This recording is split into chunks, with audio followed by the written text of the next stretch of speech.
Okay, in today's class, we are going to discuss about the power in an AC circuit. So we already know that the power in a DC circuit is given by voltage into current. So this is the expression for power in a DC circuit. In case of DC circuit, we already know that the voltage and current are constant. But in case of AC, the voltage and current are time varying quantities. Okay. Then obviously the power will also be a time varying quantity.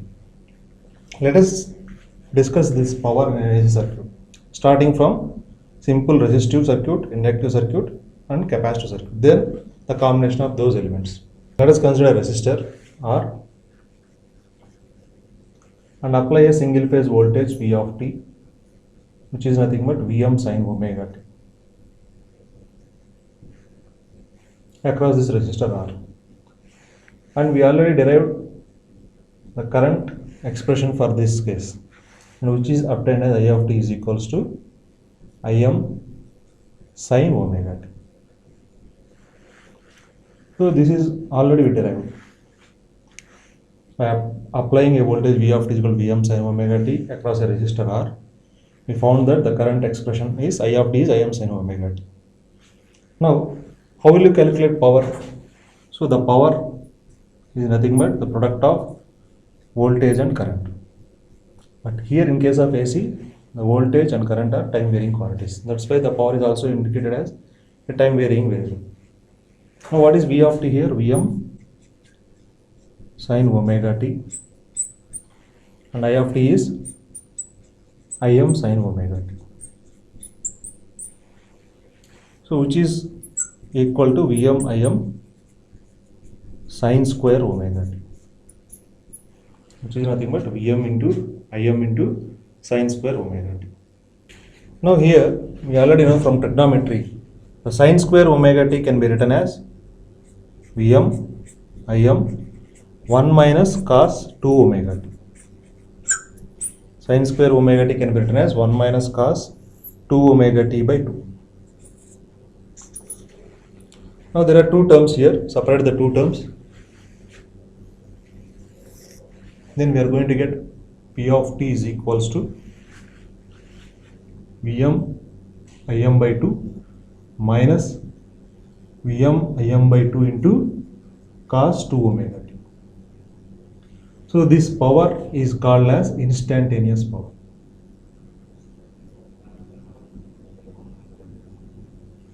Just like the instantaneous voltage and current, this P of t is also called as the instantaneous power. Okay, but we cannot calculate the power at each and every instant. For that purpose, we are going to calculate the average value of the power. So how will you calculate the average value of the power? By using the definition of the average quantity, which is nothing but 1 by t integral 0 to t P of t dt. So this is the formula that we are going to use to calculate the average value. But if you observe here in the expression for power, instantaneous power, there are two terms.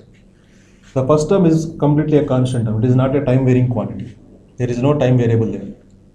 And if you observe the second one, the second term is the time varying quantity.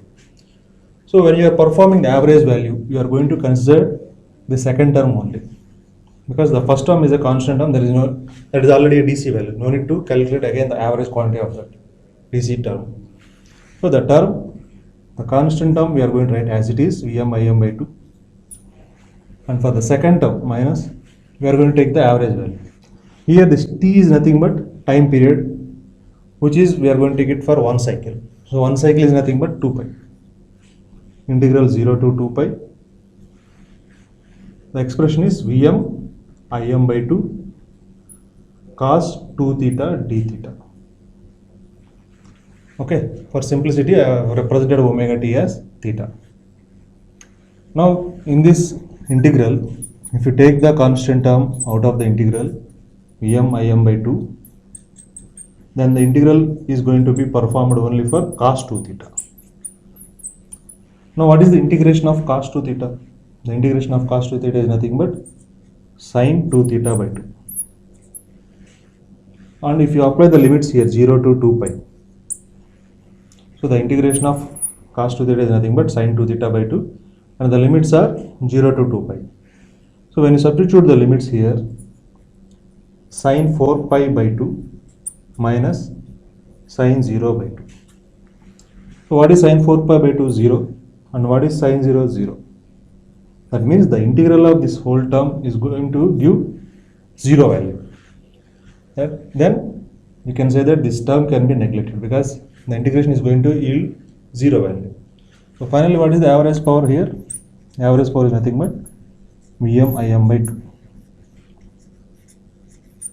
So the average power in case of a resistor is Vm Im by 2. This power is going to be called as the total power. Okay. So generally we are going to call it as an apparent power. Now if you observe here, the power is in terms of the maximum values of voltage and current. But in case of AC, we are always using the RMS terms, RMS values of voltage and current, because I already told you that for AC, we are going to calculate V average and VRMS. Among these two, this V average is nothing but the DC quantity and VRMS is the AC quantity. So always the AC voltage and current are going to be given or represented in RMS values. So let us try to represent the power also in RMS quantities. And we know that the relation between VRMS and Vm. What is VRMS? Vm by root 2.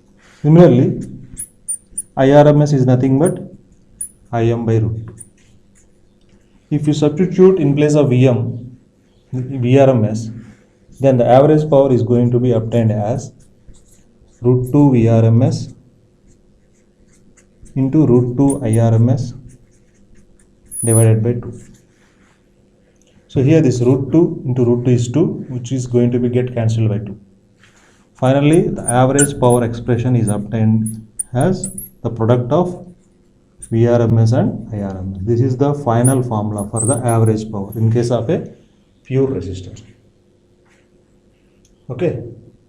So in general, for simplicity, we are going to represent that power as V into I,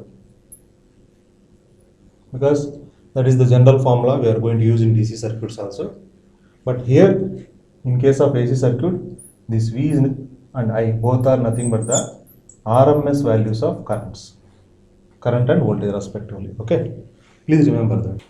Now let us consider an inductor L, and we have applied a sinusoidal voltage V of t is equal to Vm sin omega t across this inductance L, and we derived that the expression for current as I of t is equal to Im sin omega t minus 90, and we already derived this because there is always a phase difference of 90 degrees in case of a pure inductor between voltage and current. Now how will you calculate the power? The expression for power is V of t into I of t. So when you substitute the values of voltage and current here, we are going to get Vm sin omega t into Im sin omega t minus 90. Now expand this term. So Vm sin omega t into Im sin A minus sin B is sin A cos B minus cos A sin B. So when you expand this sin A minus B, you are going to get sin A cos B minus cos A sin B, where A is omega t and B is 90 degrees. And we already know that cos 90 is 0, sin 90 is 1. Then the expression reduces to Vm Im sin omega t into cos omega t minus, because this term becomes 0 and sin 90 is 1, so we are going to have only minus cos omega t. So final expression for power is the instantaneous power is in case of inductor is obtained as minus Vm Im sin omega t into cos omega t. Okay, for simplification purpose, we are going to further reduce the expression into Vm Im by 2 sin 2 omega t, because we already know that 2 sin A cos A. 2 sin A cos A is nothing but sin 2A. So for that purpose, here we have multiplied 2 and divide 2. Then this 2 sin omega t cos omega t becomes sin 2 omega t. So this is the instantaneous value of power. As I told you earlier that we are not going to use this instantaneous power always, because we cannot measure the power at each and every instant. So we are going to calculate the average power by using the formula 1 by t integral 0 to t p of t dt. Now here for one cycle we are going to consider it as 2 pi. So 1 by 2 pi 0 to 2 pi p of t is minus Vm Im by 2 sin 2 omega t. So for simplification purpose I am going to write omega t as theta. So 1 by 2 pi integral 0 to 2 pi minus Vm Im by 2 sin 2 theta d theta. So take the constants out of the integral, then the integral becomes 0 to 2 pi sin 2 theta d theta. So what is integral of sin 2 theta? It is nothing but minus cos 2 theta by 2. And the limits here are 0 to 2 pi. So when you substitute the limits, this minus minus gets cancels. When you substitute the limits, we are going to get Vm Im by 4 pi into cos 4 pi by 2 minus cos 0 by 2. What is cos 4 pi? We already know 1. So which gives to Vm Im by 4 pi into 1 by 2 minus 1 by 2, which is nothing but 0. So the average power in case of an inductor is 0. That means it is not going to consume any power.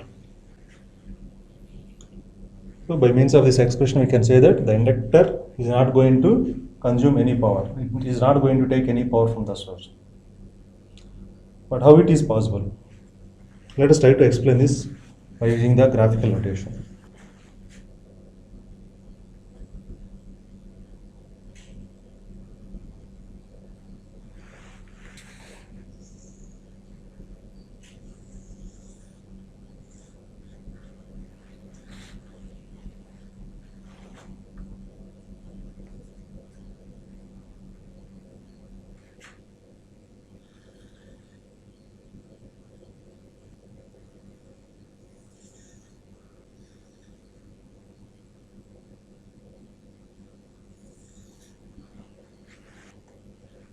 Graphical representation of voltage, current and power. So this is the voltage waveform. So voltage waveform starts at 0 degrees and it will go like this. Okay. Now coming to the current. If you see here, what is the phase difference between voltage and current? 90 degrees. It is minus 90 degrees. Minus indicates that the current always starts after voltage. So at what angle? At 90 degrees. So the current starts at 90 degrees and it will go like this.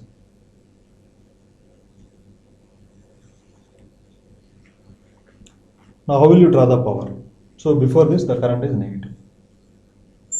So see here, from 0 degrees to 90 degrees, from 0 degrees to 90 degrees, the voltage is positive.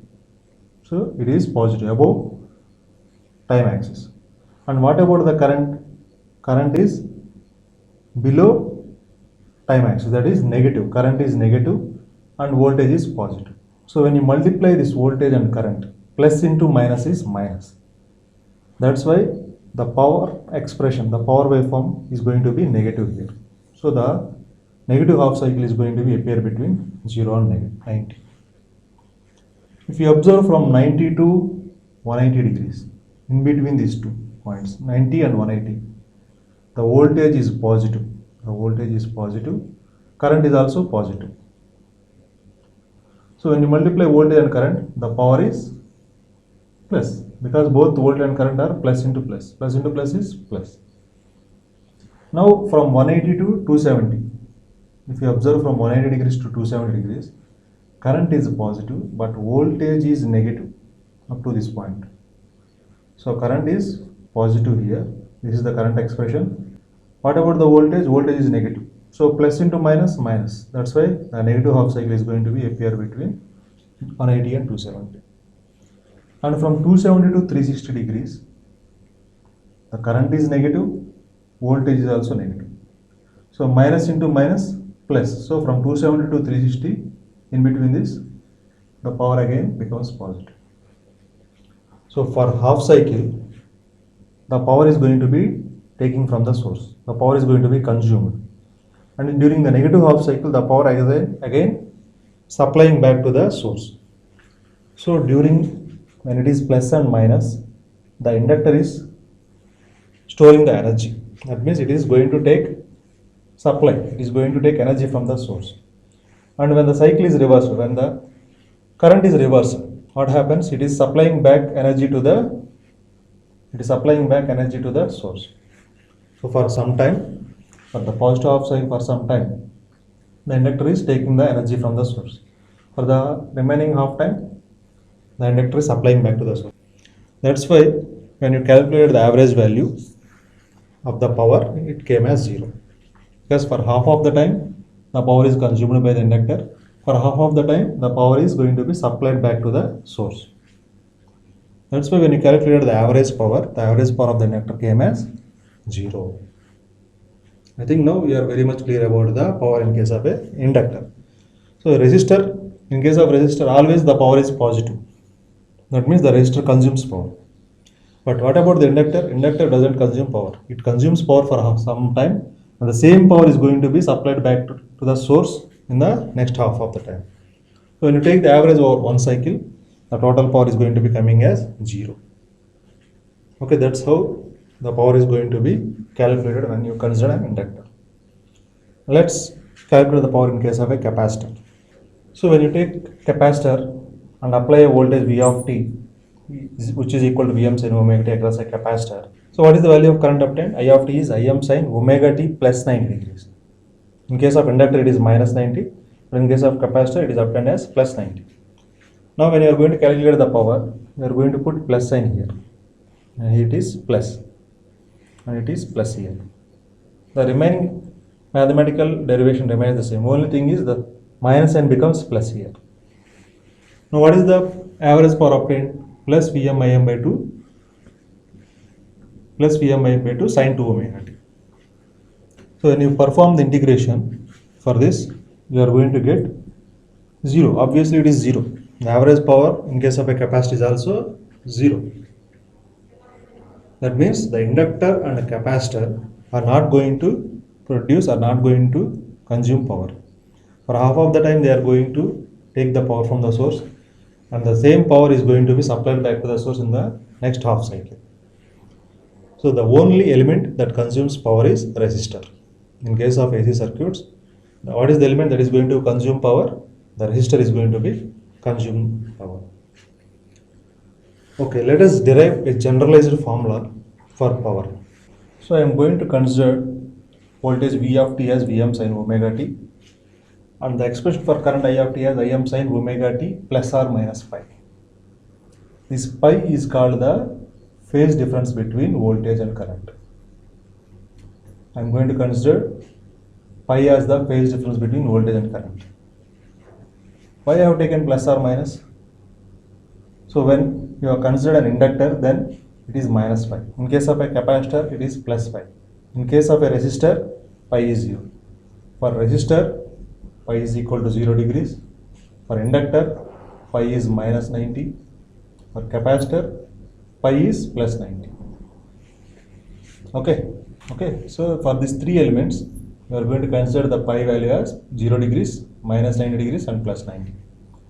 Now let us try to derive the generalized formula for power.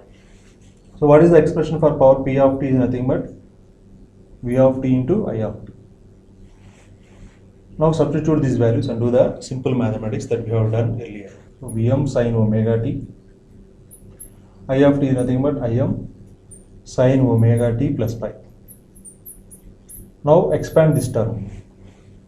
So Vm Im sin omega t into, so we are going to get Vm Im sin omega t in sin square omega t into cos pi plus Vm Im into sin omega t cos omega t cos pi. These are the two terms we are going to have. The first term is Vm Im sin square omega t cos pi. The second term is Vm Im sin omega t into cos omega t into cos pi. Now how we are going to represent sin square omega t? From trigonometry we know that Sin square omega t is nothing but 1 minus cos 2 omega t by 2. So Vm Im cos pi I have written as it is. Instead of sin square omega t, I have written 1 minus cos 2 omega t by 2. Now what about the sin omega t and cos omega t?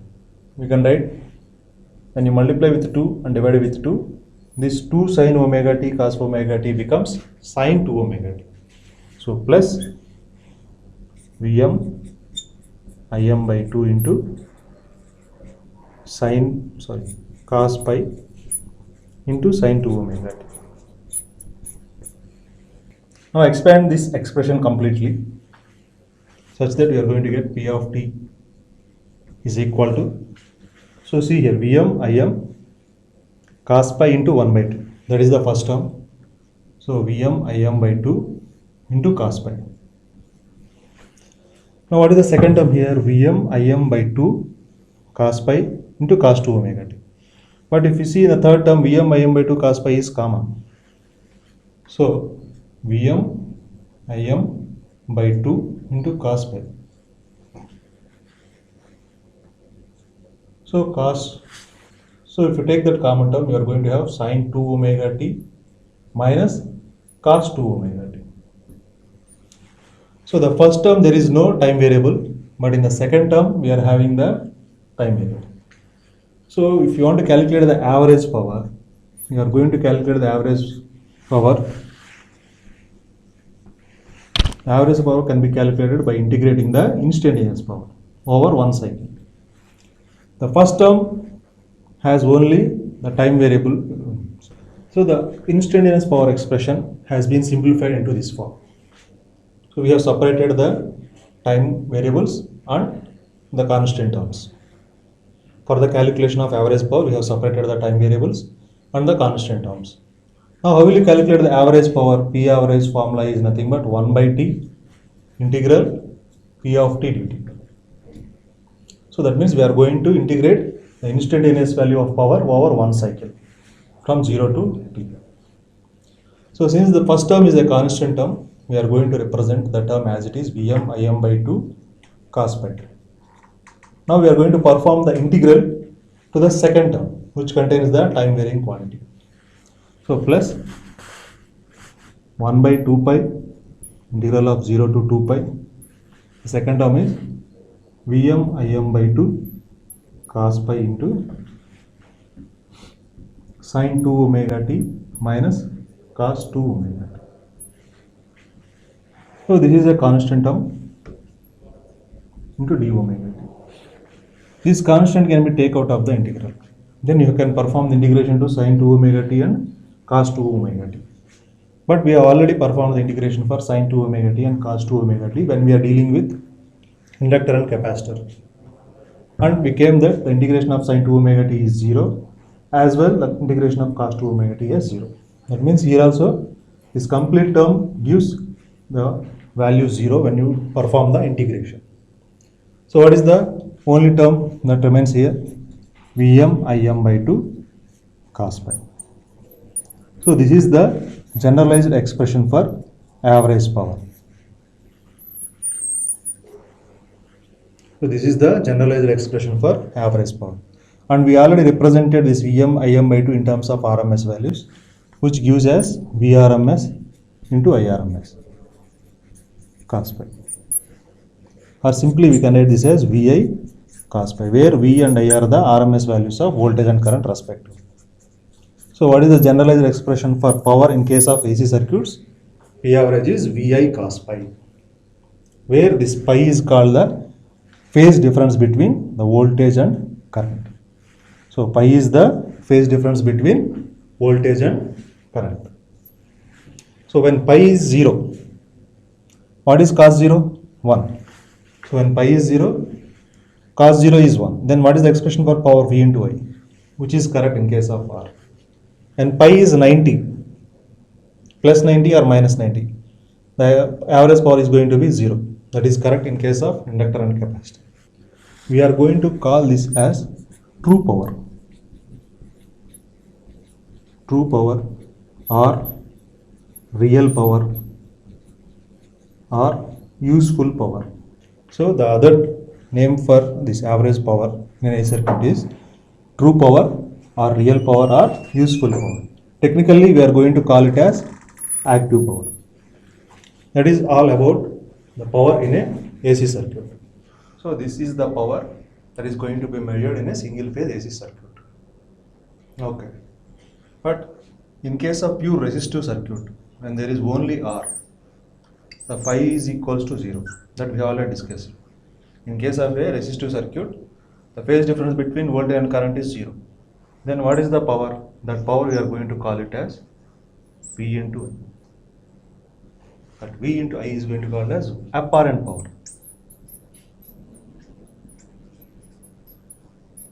We are going to represent this apparent power as S. The power in case of a resistor is obtained by making phase difference equal to 0, because in case of purely resistive circuit, the phase angle between voltage and current is 0. That we already derived. So if you substitute pi is equal to 0 here, cos 0 is 1. And cos 0 is 1, the power becomes V into I. So differentiate this power with active power, we have used the symbol S to represent the power in case of a resistor, and we are going to call it as apparent power. Okay.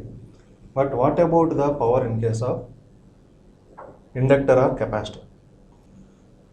Now in case of inductor and capacitor, where pi is equal to minus 90 and plus 90, we got the average power as 0. In case of this inductor and capacitor, for half of the time the inductor is going to take energy from the source, and the remaining half time the inductor or capacitor is going to supply energy back to the source.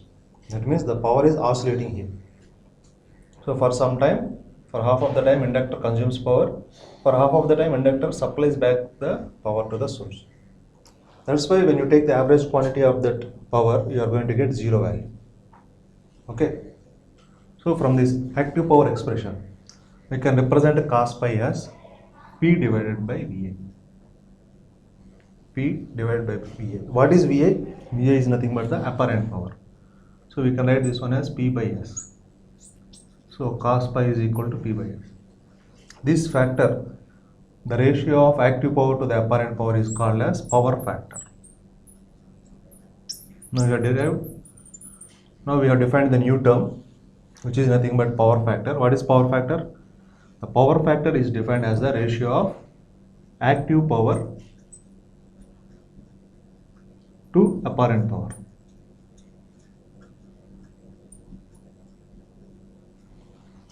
So we can simply represent this one as power factor is equal to cos pi, which is equal to P by S. Okay. Now, if you want to represent this power using a right angle triangle, and if you consider this one as a pi, the phase angle between voltage and current. So what is meant by cos pi? The cos pi is nothing but P by S. So hypotenuse by adjacent side. Now what is the opposite side here? This opposite side is, we are going to call it as the reactive power. So this reactive power, the opposite side of this power triangle, is going to be represented as Q. Q is nothing but square root of S square minus P square. Okay. So and this Q is going to be called as reactive power. So if you see here, what is S? S is nothing but V into I whole square. And what is P? P is nothing but VI cos pi. So VI cos pi whole square under root. Now VI whole square is common in these two terms. And if you take out of the root, it gives VI. VI square root of 1 minus cos square pi. And what is this 1 minus cos square pi? Sin square pi. And if you take out of the integral, we are going to get VI sin pi. Okay. So we obtained Q as VI sin pi. So this V into I is nothing but the apparent power. And if you multiply with sin pi, that means this apparent power is going to be varied sinusoidally. So the sinusoidally varying quantity or sinusoidally varying quantity, if you take average value over one cycle, that means from 0 to pi, the average value you are going to get 0. That's why this Q is going to be called as the reactive power. which is going to be produced by either inductor or capacitor. So the power is going to be oscillating here. So this Q is going to be called as the reactive power, which we are always found in case of inductor or capacitor, reactive elements. Generally, the capacitor supplies reactive power. Okay, inductor consumes reactive power. So this is all about the power triangle. So there are three powers involved here. The S is called as the apparent power, P is called as the active power, and Q is called as the reactive power. So the hypotenuse of the triangle is going to be represented as apparent power, adjacent side P, opposite side Q. Now this power factor can also be represented in terms of the elements values, R, L, C. Now coming to the power factor. So what is the formula for power factor? Cos pi. So we are going to consider this cos pi, which is the ratio of active power to the apparent power, as power factor. So in general, we are going to represent this power factor by using cos pi. Okay. And what is the formula for impedance Z? Z is nothing but R plus J into X. Here X is the reactance, which can be there for either inductor or capacitor, and R is the resistance. So the impedance formula is R plus Jx. Now here, how will you find out the phase angle pi? Pi is nothing but tan inverse of imaginary part by real part. So x by R. So what is tan pi? Tan pi is nothing but x by R. If we represent this using the same right angle triangle, if this is pi, the opposite side is x, adjacent side is R. And what is the hypotenuse here? X square plus R square, or R square plus x square. So from this triangle, what is the value of cos pi? R by square root of R square plus x square. And we all know that mod z is nothing but square root of R square plus x square. So we can write this cos pi as R by mod z. That is another way of representing. So what is the formula for power factor? One formula is P by S. Another formula is R by mod z. So this is in terms of power, and this is in terms of the impedance and resistance. So this is the new term that we have learned today, the power factor. So this is all about the power in AC circuits. We have first studied about how the power is going to be measured when you apply a single phase AC voltage to a simple resistor. Then we have extended that study for understanding the power in simple inductor as well as capacitor. Later, we derived a common expression for power, which we obtained as VI cos pi, and we are going to call it as active power. So VI cos pi is nothing but the active power. From that active power expression, we have obtained the power factor formula. Okay, the power factor is defined as ratio of active power to apparent power. And when you represent this cos pi using a right angle triangle, we derived another term, or we defined another term, another power term, which is known as the reactive power. Always exists in case of the reactive elements. What are the reactive elements? L and C are called as the reactive elements. Okay. So the reactive power is going to be always going to be exist in reactive elements. So generally, inductor consumes reactive power, capacitor supplies reactive power. Please remember that. And what is the formula for Q? VI sin pi. Please remember there are three powers. What is the first one? Apparent power, which is going to be represented by using the symbol S. And what is the formula for apparent power? V into I. And the units of the apparent power is volt ampere. Unit of apparent power is volt ampere. Next one is called as P, which is going to be called as active power. And I told you that this is the true power, or we can also call it as useful power or real power. And the formula for active power is VI cos pi.